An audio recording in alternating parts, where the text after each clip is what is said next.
ঘোষণাপত্র নিয়ে ঐক্যমতের আশা প্রধান উপদেষ্টার। অন্তর্বর্তী সরকারকে সমর্থন অব্যাহত রাখার প্রতিশ্রুতি যুক্তরাষ্ট্রের। র্যাব, পুলিশ, আনসারের নতুন ইউনিফর্ম চূড়ান্ত। পোশাকের সঙ্গে বাহিনীর মানসিকতা পরিবর্তনের আহ্বান স্বরাষ্ট্র উপদেষ্টার। ভোটার অধিকার প্রতিষ্ঠায় সবাইকে ঐক্যবদ্ধ হওয়ার আহ্বান সিএসসির। ব্যালট বাক্স ছিনতাই ও কেন্দ্র দখলের বিরুদ্ধে কঠোর হুঁশিয়ারি। এবং জনগণের সরকার প্রতিষ্ঠায় দ্রুত নির্বাচনী রোডম্যাপ ঘোষণার আহ্বান। প্রয়োজনীয় সংস্কার আগে নির্বাচন চায় না জামায়াত।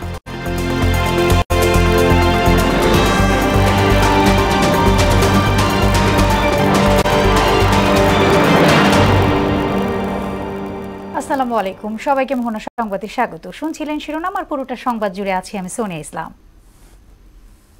এবারে বিস্তারিত।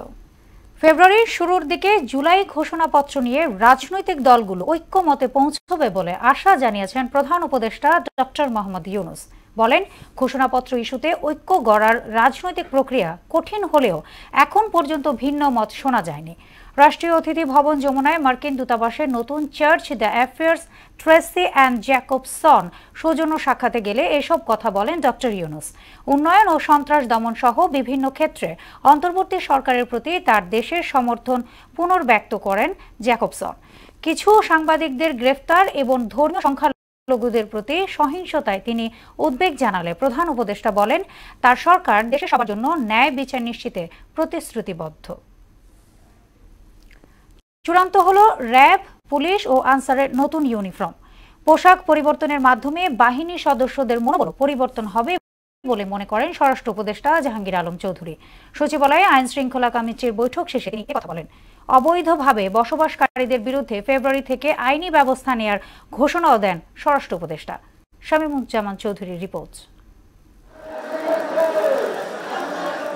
আওয়ামী লীগ সরকার পতনের পর পুলিশ বাহিনীর সংস্কার সহ পোশাকেও পরিবর্তনের দাবি ওঠে। এ নিয়ে ইতিমধ্যে 18টি পোশাক পরিহিত পুলিশ, র্যাব ও আনসার প্রতিনিধি দল বৈঠক করেছেন। অবশেষে তার মধ্যে 3 বাহিনী সদস্যদের নতুন পোশাক চূড়ান্ত করা হয়েছে। সচিবালয়ে স্বরাষ্ট্র মন্ত্রণালয়ের সম্মেলন কক্ষে কমিটির সভায় এ সিদ্ধান্ত নেওয়া হয়। বৈঠক শেষে স্বরাষ্ট্র উপদেষ্টা বলেন, কেবল পোশাক পরিবর্তন করলেই চলবে না, মানসিকতাও পরিবর্তন করতে হবে। পুলিশের জন্য, র্যাবের জন্য এবং আনসারের জন্য 3টা সিলেক্ট করা হয়েছে। পোশাকের সাথে সাথে সবকিছু মন মানসিকতা সব কিছুর পরিবর্তন দেয়। তো আমি বারবার একটা বলি, আপনারা কিন্তু একটা ক্ষেত্রে হলো সবচেয়ে বেশি জোর দেবেন, এটা হলো দুর্নীতি। আপনারা যদি দুর্নীতিটা রোধ করতে পারেন, অনেক সমস্যারই সমাধান হয়ে যাবে। এক প্রশ্নের জবাবে তিনি বলেন, সীমান্ত পরিস্থিতি নিয়ন্ত্রণে বিজিবিকে সাউন্ড গ্রেনেড ও টিয়ার গ্যাস ক্রয় সহ ব্যবহারের অনুমতি দেওয়া হয়েছে। বিজিবির কাছে তো সব লেথাল ওয়েপন, এই জন্য তো ওইটা তো তারা মারতে পারে নাই। এই জন্য আমরা তাদের এখনো পারমিশন দিয়ে দিয়েছি এবং খুব তাড়াতাড়ি এই জিনিসগুলি ক্রয় করা হবে। দেশে এখনো 33,648 জন অবৈধ বিদেশি রয়েছে জানিয়ে চলতি মাসের মধ্যেই তাদের দেশ ছাড়ার নির্দেশ দেন স্বরাষ্ট্র উপদেষ্টা। একটা পারমিশন নিতে হয় বিদেশিদের কাজ দিতে হলে, যদি তারা ওইটা না নিয়ে থাকে এবং এইটা করে থাকে, এই জন্য ওই যে সংস্থা তাদের যে প্রোভাইড করছে তাদের বিরুদ্ধে আমরা ব্যবস্থা নিব। বৈঠকের সিদ্ধান্ত অনুযায়ী পুলিশের পোশাকের রং হচ্ছে আয়রন রঙের, র্যাবের পোশাক জলপাই বা অলিভ রঙের এবং আনসারের পোশাকের রং গোল্ডেন হুইট। শামীমুজ্জামান চৌধুরী, মোহনা সংবাদ, ঢাকা। সীমান্ত রক্ষার মতোই ভোটার অধিকার প্রতিষ্ঠায়ও সরকারের সঙ্গে জনগণকে এক হয়ে কাজ করার আহ্বান জানিয়েছেন প্রধান নির্বাচন কমিশনার নাসির উদ্দিন। নির্বাচনে ভোটের বাক্স ছিনতাই, কেন্দ্র দখলের মতো ঘটনার পুনরাবৃত্তি ঘটতে দেয়া হবে না বলেও হুঁশিয়ারি দেন তিনি। সাভার উপজেলা পরিষদ মিলনায়তনের 7ম ভোটার তালিকা হালনাগাদ কর্মসূচির উদ্বোধন অনুষ্ঠানে এসব কথা বলেন সিএসএ। এমআর আসাদের রিপোর্ট। শুরু হলো বাড়ি বাড়ি গিয়ে ভোটার তালিকা হালনাগাদ কর্মসূচি। সোমবার সকালে সাভার উপজেলা মিলনায়তনে এ কর্মসূচির উদ্বোধন করেন সিইসি নাসির উদ্দিন। 2008 সালের জানুয়ারি বা তার আগে জন্ম নেয়া বাংলাদেশের নাগরিকরা এ কর্মসূচিতে ভোটার তালিকায় যুক্ত হবেন। ফেব্রুয়ারির 3 তারিখ সময়সীমার এ কার্যক্রমে ভুয়া ভোটার, দ্বৈত ভোটার ও মৃতদের তালিকা থেকে বাদ দেয়া হবে। জন্ম নিবন্ধন, আব্বু আম্মুর ভোটার আইডি কার্ড, নাগরিক সনদ, কারেন্ট বিল, ট্যাক্সের কপি, অনলাইন জন্ম নিবন্ধন, বাবা মার এনআইডি, বাংলাদেশের নাগরিক সনদপত্র, বিদ্যুৎ, গ্যাস, ওয়াসা অথবা জমির ট্যাক্সের কাগজ। উদ্বোধনের আগে এক অনুষ্ঠানে ভোটার তালিকা হালনাগাদ বিষয়ে দিক নির্দেশনামূলক বক্তব্য রাখেন নির্বাচন কমিশনাররা। বিছানায় শুয়ে আছে, একটা পা ঝোলানো, সে জানে না কবে সে সুস্থ হয়ে উঠবে। সে বলছে, স্যার একটা ভালো নির্বাচন দিয়ে, তা না হলে আমার এই পা সুস্থ হলে আমি আবার আন্দোলনে নামবো। আমরা প্রতিজ্ঞাবদ্ধ, আমরা আমাদের ওই সন্তানের প্রত্যাশা পূরণ করব। সীমান্ত রক্ষার একতাবদ্ধ প্রয়াসের সঙ্গে ভোটাধিকার প্রতিষ্ঠার লড়াইকে তুলনা করে কেন্দ্র দখল বা ব্যালট ছিনতাইয়ের পুনরাবৃত্তি রোধে সবাইকে এক হওয়ার আহ্বান জানান প্রধান নির্বাচন কমিশনার। সীমান্তে জায়গা জমি নিয়ে গোলমাল আমাদের বাংলাদেশিরা দলবদ্ধভাবে মোকাবেলা করেছে। কি জন্য মোকাবেলা করেছে? অধিকারটা প্রতিষ্ঠা করার জন্য। এই বাংলাদেশিরা ঐক্যবদ্ধ হয়ে তাদের এই ভোটের অধিকারটা আদায় করবে এবং আমাদের নেতৃত্বে আমরা আছি আপনাদের সাথে এবং আপনাদেরকে আমাদের সাথে থাকবে। ভোটের দিন যাতে কেউ আমাদের অধিকার হরণ করতে না পারে, কেউ যাতে ভোট কেন্দ্র দখল করতে না পারে, ভোটের বাক্স কেড়ে নিতে না পারে, সেটা জনপ্রতিনিধি করে দিতে হবে আমাদের। এ সময় নারী ও তরুণ ভোটারদের নির্বাচনে অংশগ্রহণে উৎসাহিত করেন সিইসি। নিজের পছন্দের প্রার্থীকে যেদিন ভোট দিতে পারবে সেদিন আমরা মনে করি যে ভোটের অধিকার প্রতিষ্ঠা করব। MR আসাদ, মোহনা সংবাদ, ঢাকা। আন্তর্জাতিক অপরাধ ট্রাইব্যুনালের বিরুদ্ধে জিয়াউল আহসানের আইনজীবীর অভিযোগ ভিত্তিহীন বলে জানালেন চিফ প্রসিকিউটর তাজুল ইসলাম। অন্যদিকে জিয়াউলের বিরুদ্ধে আনা অভিযোগ সত্য নয় বলে পাল্টা দাবি করেছেন তার আইনজীবী নাজনীন নাহার। বিস্তারিত কাজী পাপুর রিপোর্টে। আওয়ামী লীগ সরকারের 15 বছরে গুম খুনের মাস্টারমাইন্ড হিসেবে খ্যাত এনটিএমসির সাবেক মহাপরিচালক অবসরপ্রাপ্ত মেজর জেনারেল জিয়াউল আহসান গত 16 আগস্ট নিউমার্কেট থানার এক হত্যা মামলায় তাকে গ্রেফতার করা হয়। পরে গুমের একাধিক অভিযোগে প্রসিকিউশনের আবেদনে তাকে গ্রেফতার দেখিয়ে 20 নভেম্বর ট্রাইব্যুনালে হাজির করে পুলিশ। ওই দিন তার বিরুদ্ধে আনা অভিযোগ সত্য নয় দাবি করে ট্রাইব্যুনালের বিচারিক ক্ষমতা নিয়ে প্রশ্ন তুলে আবেদন করেন জিয়াউল আহসানের বোন অ্যাডভোকেট নাজনীন নাহার। সোমবার এই বিষয়ে শুনানির পর গণমাধ্যমের মুখোমুখি হন তিনি। যুদ্ধের যে অপরাধী ছিল তাদেরকে বিচার করার জন্য এই ট্রাইব্যুনালটা গঠিত হয়েছিল। এটা হচ্ছে একটা পলিটিক্যাল কনফ্লিক্ট, এখানে কোনো ওয়ারের বিশেষত নাই, কোনো ওয়ার নাই। এই একটাই প্রশ্ন ছিল যে সেই কারণে আমরা এই অ্যাপ্লিকেশনটা এখানে নিয়ে এসেছি। আর চিফ প্রসিকিউটর বলেন, ট্রাইব্যুনালের এখতিয়ার নিয়ে প্রশ্ন তোলায় জিয়াউলের আইনজীবীদের শাস্তি হওয়া উচিত। এই পিটিশনটা মূলত করা হয়েছে মিডিয়া অ্যাট্রাকশনের জন্য, সেটা আমরা বলেছি এবং আমরা আবেদন করেছি আদালতের কাছে যে এই পিটিশন সামারিলি রিজেক্ট করে একটা দৃষ্টান্তমূলক পানিশমেন্ট দেওয়া উচিত। এলিমেন্টস অফ ক্রাইমস এর প্রশ্নে যদি কোনো ব্যাখ্যার প্রয়োজন হয় সেখানে বলা হয়েছে যে আমরা সেটা রোম স্ট্যাটিউট থেকে গ্রহণ করতে পারবো, বাকি ক্ষেত্রে আমাদের ডোমেস্টিক ল প্রিভাইল করবে। এদিকে বৈষম্য বিরোধী ছাত্র আন্দোলনের সময় পৃথক হত্যার ঘটনায় পুলিশের সাবেক 3 কর্মকর্তাকে পাঠানোর নির্দেশ দিয়েছেন ট্রাইব্যুনাল। দুজনের ব্যাপারে নতুন গ্রেফতারি পরোয়ানা আর একজনের বিরুদ্ধে আগে গ্রেফতারি পরোয়ানা ইস্যু হয়েছিল, তাকে আজকে গ্রেফতার করে হাজির করা হলে তাকে কারাগারে প্রেরণ করা হয়। অন্যদিকে সাজাপ্রাপ্ত আসামিকে কোনো নীতিমালা ছাড়া রাষ্ট্রপতির ক্ষমা করার বিধানের বৈধতা চ্যালেঞ্জ করে হাইকোর্টে রিট করেছেন অ্যাডভোকেট ইশরাত হাসান নামে এক আইনজীবী। যাকে যা মন যাচ্ছে শুধুমাত্র রাজনৈতিক বিবেচনায় তাকেই ক্ষমা করছে। কাজী পাপ্পু, মোহনা সংবাদ, ঢাকা। জনগণের সরকার প্রতিষ্ঠায় অন্তর্বর্তী সরকারকে দ্রুত নির্বাচনী রোডম্যাপ ঘোষণার আহ্বান জানিয়েছেন বিএনপি নেতারা। নিজেদের মধ্যে ঐক্য না থাকলে ফ্যাসিবাদের উত্থান ঠেকানো সম্ভব নয় বলেও মন্তব্য করেন তারা। রাজধানীতে আলাদা অনুষ্ঠানে এসব কথা বলেন তারা। তানজিদ ভুঁইয়ার প্রতিবেদন।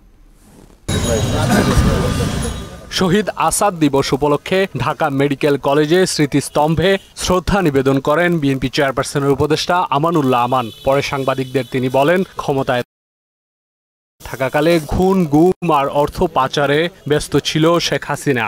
অন্তর্বর্তীকালীন সরকার ইতিমধ্যে কয়েক মাস পার হয়ে গেছে। আমরা প্রত্যাশা করি যে যত দ্রুত সম্ভব তারা নির্বাচনটা করবে এবং সেই নির্বাচনের মাধ্যমে জনগণের যে সরকার প্রতিষ্ঠার যে আকাঙ্ক্ষা জনগণের এবং শহীদের রক্তদান সেই আশা পূরণ হবে। এদিকে বিএনপির প্রতিষ্ঠাতা সাবেক রাষ্ট্রপতি জিয়াউর রহমানের জন্মবার্ষিকী উপলক্ষে গাছের চারা রোপণ কর্মসূচিতে অংশ নেন দলের সিনিয়র যুগ্ম মহাসচিব রুহুল কবির রিজভী। পরে সাংবাদিকদের তিনি বলেন, দিল্লির চক্রান্ত থেমে নেই, সবাইকে ঐক্যবদ্ধভাবে ষড়যন্ত্র মোকাবিলা করতে হবে। গণতান্ত্রিক শক্তির সমস্ত আলোচনা সমালোচনা পরস্পর থাকলেও একটা ন্যূনতম ঐক্য থাকতে হবে। স্বৈরাচার যখন আসে সেই স্বৈরাচারের দ্বারা কখনোই আপনার মানুষের মঙ্গলের জন্য কোনো ভালো কাজ হতে পারে এটা কেউ বিশ্বাস করতে পারে।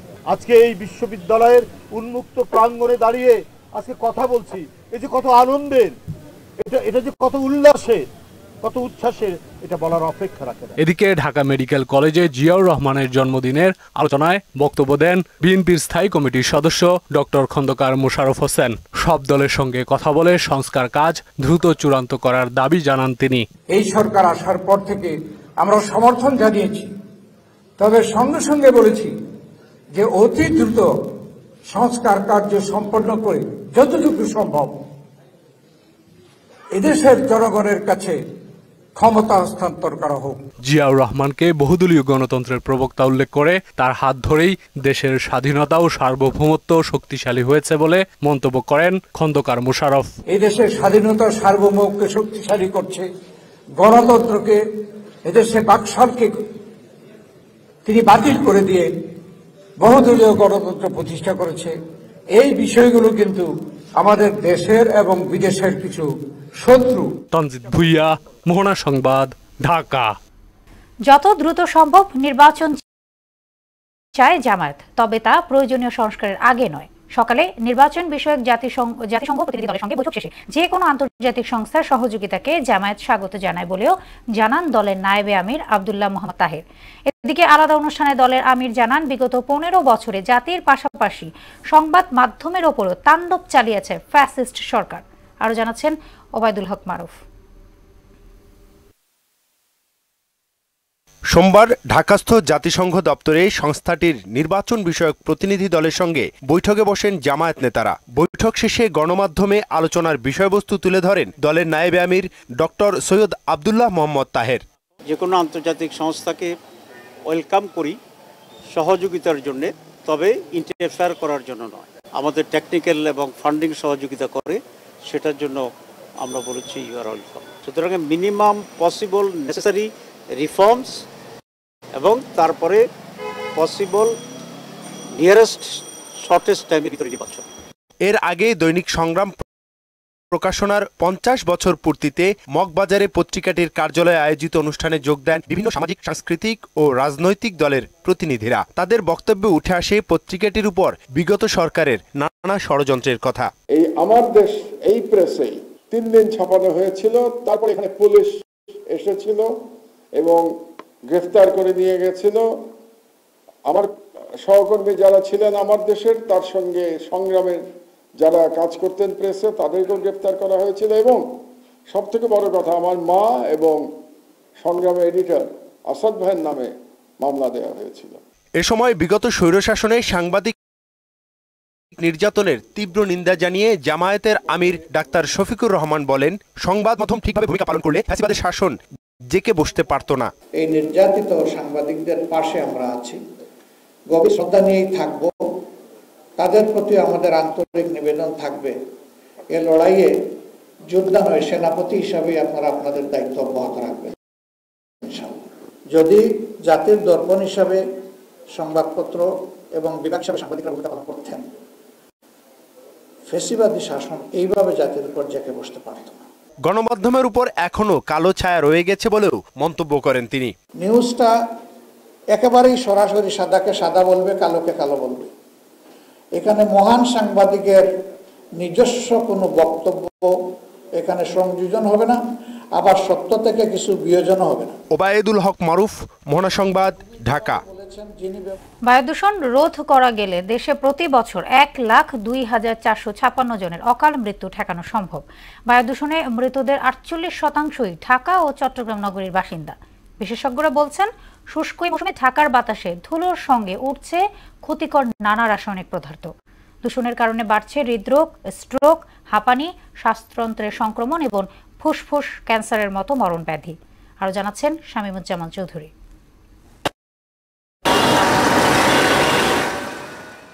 ধুলোয় ঢাকা। প্রতি মুহূর্তে উঠছে অগণিত ধূলিকণা। খালি চোখে যতটুকু না দেখা যায়, ক্যামেরার চোখে স্পষ্ট হয় আরো বহুগুণ। মাটি ও রাস্তা থেকে সৃষ্ট ধুলোয় রয়েছে অ্যালুমিনিয়াম, সিলিকন, টাইটেনিয়াম, পটাশিয়াম ও ব্ল্যাক কার্বন। বায়ু দূষণ নিয়ে গবেষণা প্রতিষ্ঠান CREA বলছে, বাংলাদেশে বায়ু দূষণের কারণে প্রতি বছর উল্লেখযোগ্য অসংখ্য অপরিণত ও কম ওজনের শিশুর জন্ম হচ্ছে। শুধু তাই নয়, বায়ু দূষণ অর্থনীতিকেও দুর্বল করে প্রতি বছর প্রায় 266 মিলিয়ন কর্মদিবসের ক্ষতি করছে। প্রতি বছর শীতকালে দূষণের পরিমাণ বেড়ে প্রায় ঢাকার নাম শীর্ষে উঠে আসে। এবারে শীতেও দেখা যাচ্ছে একই চিত্র। আমরা অনেক সময় বিভিন্ন অসুখে ভুগি, আর মেইন অসুখটা আসে যে ধুলাবালি থেকে। মাস্ক পরে আছে, কারণ হচ্ছে পানি দেওয়ার ব্যবস্থা সিটি কর্পোরেশনের উচিত, কিন্তু এখানে সেটা আমরা দেখি না কোনো সময়। একটা কাপড় তো একবার পরাই যায় না, নিয়ে সাথে সাথে পাল্টাইতে হয়। বায়ু দূষণ সব বয়সী মানুষের জন্য ক্ষতিকর হলেও শিশু, অসুস্থ, প্রবীণ ও অন্তঃসত্ত্বাদের জন্য অনেকটাই প্রাণঘাতী। বাতাসের মাধ্যমে কার্বন পার্টিকেল অর্থাৎ বিভিন্ন দূষিত পদার্থগুলো বেশি হচ্ছে, সালফার ডাইঅক্সাইড, তখন কিন্তু আমাদের সেটাকে ক্ষতি করছে ফুসফুস মেনলি, তারপর হার্ট, তারপরে হলো যে কিডনি, ব্রেন, সবটাই ড্যামেজ হয়ে যাচ্ছে। ঢাকা শহরের বায়ু দূষণের মাত্রা বেড়ে গিয়ে এমন পর্যায়ে পৌঁছেছে, তা শুধু মানুষের শরীরেই প্রভাব ফেলছে না, বিপর্যস্ত করে তুলছে মানসিক স্বাস্থ্যকেও। বায়ু দূষণ নিয়ন্ত্রণ করার জন্য যে পদক্ষেপগুলো স্বাভাবিকভাবে আমরা এক্সপেক্ট করে থাকি, সেগুলোর অনুপস্থিতি এর একটি প্রমাণ মিলে যে আমরা কার্যকর কোনো ব্যবস্থা গ্রহণ করতে পারছি না। এয়ার কোয়ালিটি লাইফ ইন্ডেক্স তথ্য বলছে, বায়ু দূষণের কারণে বিশ্বের সবচেয়ে দূষিত দেশগুলোর মানুষের গড় আয়ু 2.7 বছর কমে যাচ্ছে। বাংলাদেশে নাগরিকদের গড় আয়ু কমেছে 4.8 বছর। গবেষণা প্রতিষ্ঠান ক্যাপসের এক জরিপে দেখা গেছে, গত ডিসেম্বর মাসে একদিনও নির্মল বায়ু পায়নি রাজধানীবাসী। ফিটনেসবিহীন যানবাহন, ইটভাটা, যেখানে সেখানে খোরাখুরি এবং শিল্প কারখানার বর্জ্য পোড়ানোর ক্ষেত্রে সতর্কতামূলক ব্যবস্থা না নিলে কখনোই কমানো যাবে না রাজধানীর বায়ু দূষণ। শামীমুজ্জামান চৌধুরী, মোহনা সংবাদ, ঢাকা। সংবাদের সাথে আছে আমি সুনি ইসলাম। বৈষম্য বিরোধী আন্দোলন কেন্দ্রিক রাজধানীর যাত্রাবাড়ী থানার আলাদা হত্যা মামলায় সাবেক প্রধানমন্ত্রী শেখ হাসিনার বাণিজ্য উপদেষ্টা সালমান এফ রহমান, সাবেক আইনমন্ত্রী আনিসুল হক, জাসদ সভাপতি হাসানুল হক ইনু, ওয়ার্কার্স পার্টির সভাপতি রাশেদ খান মেনন ও পুলিশের সাবেক আইজি চৌধুরী আব্দুল্লাহ আল মামুনকে 5 দিনের রিমান্ড দিয়েছেন আদালত। সকালে আসামিদের আদালতে হাজির করে মামলার তদন্ত কর্মকর্তারা রিমান্ড আবেদন করলে শুনানি শেষে এই আদেশ দেন ঢাকার অতিরিক্ত chief metropolitan magistrate Ziadur Rahman. Abu Sayed সহ জুলাই অভ্যুত্থানের সব হত্যা মামলায় আন্তর্জাতিক মানের বিচার নিশ্চিত করতে চায় আন্তর্জাতিক অপরাধ ট্রাইব্যুনাল। সকালে রংপুর রোকেয়া বিশ্ববিদ্যালয় পরিদর্শন শেষে একথা বলেন সংস্থাটির প্রসিকিউটর ব্যারিস্টার এম মইনুল করিম। যত দ্রুত সম্ভব এসব হত্যাকাণ্ডের তদন্ত শেষ করে মামলা দায়ের করা হবে বলেও জানান তিনি।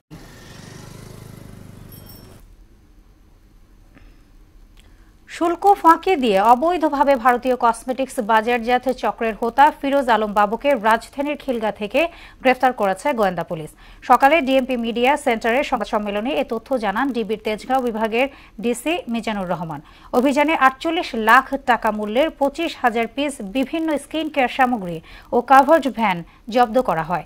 এসব ক্ষতিকর পণ্য দেশের বিভিন্ন বাজার ও অনলাইনের মাধ্যমে বিক্রি করে আসছে চক্রটি। এবার দেশের বাইরের খবর। কলকাতার আরজি কর মেডিকেল কলেজ ও হাসপাতালের নারী চিকিৎসককে ধর্ষণ ও হত্যার দায়ে দোষী সাব্যস্ত সঞ্জয় রায়কে যাবজ্জীবন কারাদণ্ড দিয়েছে আদালত। সোমবার দুপুরে শিয়ালদহের অতিরিক্ত জেলা ও দায়রা আদালতের বিচারক অনির্বাণ দাস এ সাজা ঘোষণা করেন। গত বছরের 9 আগস্ট 31 বছর বয়সী ইন্টার্ন চিকিৎসককে ধর্ষণ ও হত্যার দায়ে দোষী সাব্যস্ত হয় সঞ্জয়। এদিকে সাজা ঘোষণার সময় আদালতে ফের নিজেকে নির্দোষ দাবি করেন মামলার আসামি সঞ্জয় রায়। গাজায় যুদ্ধবিরতি কার্যকরের দিন চুক্তির শর্ত মেনে 3 জন ইসরায়েলি জিম্মির বিনিময়ে 90 জন ফিলিস্তিনিকে মুক্তি দিয়েছে ইসরায়েল। মুক্তি পাওয়া ফিলিস্তিনিরা সবাই নারী ও শিশু। এদিকে যুদ্ধবিরতির প্রথম দিন গাজা উপত্যকায় প্রবেশ করেছে 5 শতাধিক খাদ্য ও জরুরি ত্রাণবাহী ট্রাক। অন্যদিকে গাজায় ইসরায়েলের প্রতিরক্ষা বাহিনীর অভিযানকে সফল বলে দাবি করেছেন বিদায়ী মার্কিন প্রেসিডেন্ট জো বাইডেন। কাজী শাহরিনের ডেস্ক রিপোর্ট। সীমাহীন ধ্বংস ও প্রাণহানির পর অবশেষে ফিলিস্তিনের গাজায় বন্ধ হলো কামান বন্দুকের শব্দ। যুদ্ধবিরতির প্রথম দিন ৩ জন ইসরায়েলি জিম্মিকে মুক্তি দিয়েছে হামাস। এর বিনিময়ে ইসরায়েলের কারাগারগুলোতে বন্দী থাকা ৯০ জন ফিলিস্তিনিকে মুক্ত করেছে দেশটির কর্তৃপক্ষ। মুক্তি পাওয়া ফিলিস্তিনিদের মধ্যে সবাই নারী ও শিশু। তাদেরকে বাসে করে যখন রামাল্লায় নিয়ে আসা হয় তখন স্বজনদের মধ্যে খুশির বন্যা বয়ে যায়। আতশবাজি উড়িয়ে উদযাপন করা হয় কারাবন্দীদের মুক্তি। উল্লাসে ফেটে পড়ে হাজার হাজার ফিলিস্তিনি। কারাগার থেকে মুক্তি পাওয়াদের একজন খালিদা জাররার। তিনি রাজনীতিবিদ ও ফিলিস্তিনের সংসদ সদস্য ছিলেন। তাকে নির্জন কারাকক্ষে আটকে রেখেছিল ইসরায়েল। ফিলিস্তিনি শিশুদের ইসরায়েলি সেনাদের উপর পাথর ছোড়ার অভিযোগে অনির্দিষ্টকালের জন্য কারাদণ্ড দেওয়া হয়েছিল। ফিলিস্তিনি কারাবন্দীদের সংগঠন প্যালেস্টাইন প্রিজনার্স সোসাইটির তথ্য মতে পশ্চিম তীর থেকে ধরে নিয়ে যাওয়া ১০,০০০-এর বেশি মানুষ এখনও ইসরায়েলের কারাগারে বন্দী রয়েছেন। যুদ্ধবিরতির প্রথম দিনে রাফা ও অন্যান্য সীমান্ত ক্রসিং দিয়ে ৫ শতাধিক খাদ্য ও ত্রাণবাহী ট্রাক গাজা উপত্যকায় প্রবেশ করেছে, জানিয়েছে স্বরাষ্ট্র মন্ত্রণালয়। ট্রাকগুলোতে গাজার বাসিন্দাদের জন্য জ্বালানি, ময়দা, চিকিৎসা সামগ্রী, শাকসবজি, মাংস ও অন্যান্য জরুরি ত্রাণ সামগ্রী রয়েছে। এদিকে গাজায় ইসরায়েলের প্রতিরক্ষা বাহিনীর অভিযানকে সফল বলে দাবি করেছেন বিদায়ী মার্কিন প্রেসিডেন্ট জো বাইডেন। এই অভিযানের জেরে মধ্যপ্রাচ্যের রাজনীতিতে আমূল পরিবর্তন আসবে বলে আশা করেন তিনি। কাজী শাহরিন, মোহনা সংবাদ। শেষ করব মোহনা সংবাদ, যাবার আগে শিরোনামগুলো আরো একবার।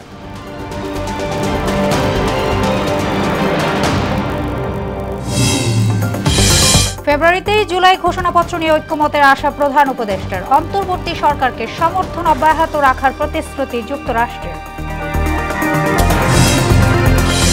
র্যাব, পুলিশ, আনসারের নতুন ইউনিফর্ম চূড়ান্ত, পোশাকের সঙ্গে বাহিনীর মানসিকতা পরিবর্তনের আহ্বান স্বরাষ্ট্র উপদেষ্টার। ভোটার অধিকার প্রতিষ্ঠায় সবাইকে ঐক্যবদ্ধ হওয়ার আহ্বান সিএসসির। ব্যালট বাক্স ছিনতাই ও কেন্দ্র দখলের বিরুদ্ধে কঠোর হুঁশিয়ারি। এবং জনগণের সরকার প্রতিষ্ঠায় দ্রুত নির্বাচনের রোডম্যাপ ঘোষণার আহ্বান বিএনপির। প্রয়োজনীয় সংস্কারের আগে নির্বাচন চায় না জামায়াত। এই ছিল মোহনা সংবাদে। পরবর্তী সংবাদ রাত ৯টায়। এর আগে সংবাদ এক নজর দেখবেন সন্ধ্যা ৭টায়। মোহনা সবশেষ খবর জানতে ভিজিট করুন www.mohana.tv। সংবাদ দেখতে পারেন ফেসবুক, ইউটিউবে। এতক্ষণ সঙ্গে থাকার জন্য ধন্যবাদ সবাইকে।